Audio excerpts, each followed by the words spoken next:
Mr. Collins from the state of Georgia is recognized for 5 minutes. Thank you, Mr. Chairman.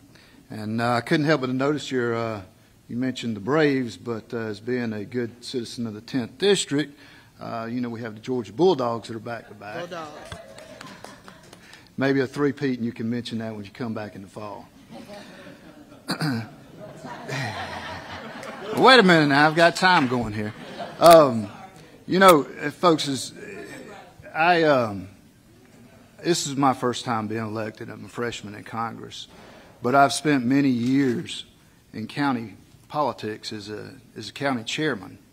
So I've worked those polls, and I had to work them personally because I know how hard it was to get people to show up to work the polls. And that was the case.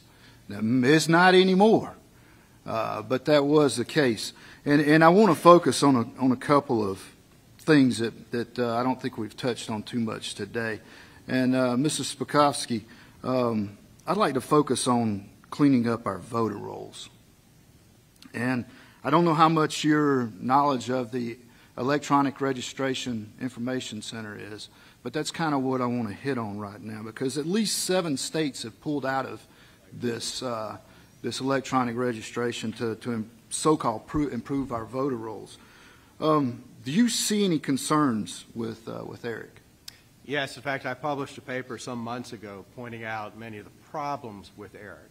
I mean, just to give you one quick example, the whole purpose of ERIC is, excuse me, for states to share their statewide computer lists to find, for example, people who are registered in more than one state, for example, perhaps Georgia and Florida.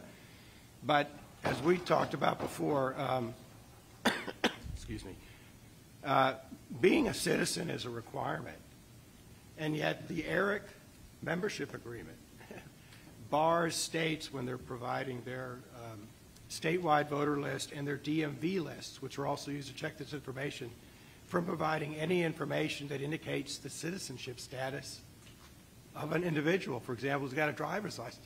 Why would you bar that information? That's relevant to whether someone should be registered or not.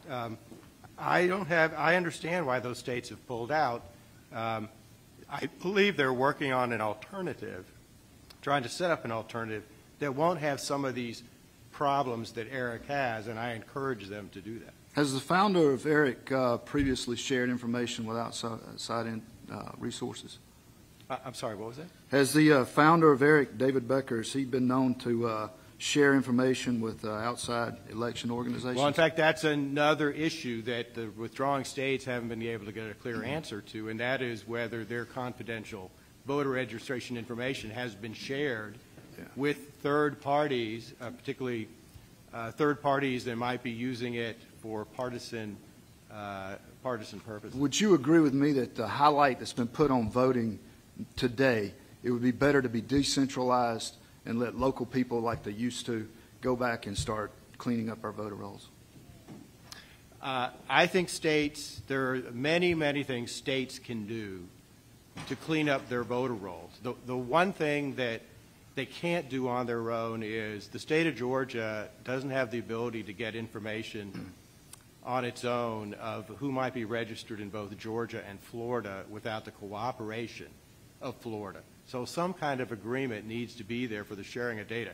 There used to be a second program that did that. It was called the Kansas Interstate Crosscheck Program, but it was driven out of business by lawsuits filed by the ACLU and others who didn't want a rival to ERIC. And that happens a lot, not just in that, but in the next thing I want to talk to you, and thank you, I'm running short. Ms. Norridden, tell your son thank you for his service, first of all.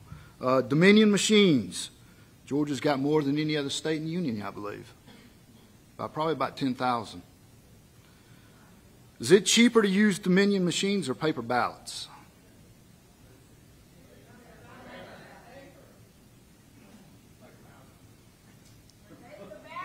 Microphone.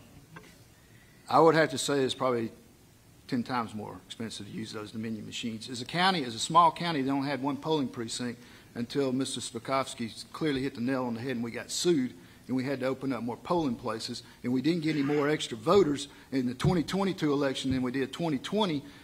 we had to go out and spend extra money on all those new Dominion machines, which now has not been updated, and there's clearly a cybersecurity threat with those machines because there is a patch that they want you to implement, and nobody wants to update them in Georgia. To answer your question, if I may, sir. You can, the witness can comment. Yes, thank you. Fulton has over 830,000 registered voters, and I think that there would be a challenge conducting a paper ballot election for Fulton in particular. You know, as far as the cost of it, I don't know, but I will say that comparing Fulton to a county with 10,000 people is just not fair. We've got 28,000. 28,000. Okay. I yield back, Mr. Chairman. I got a lot more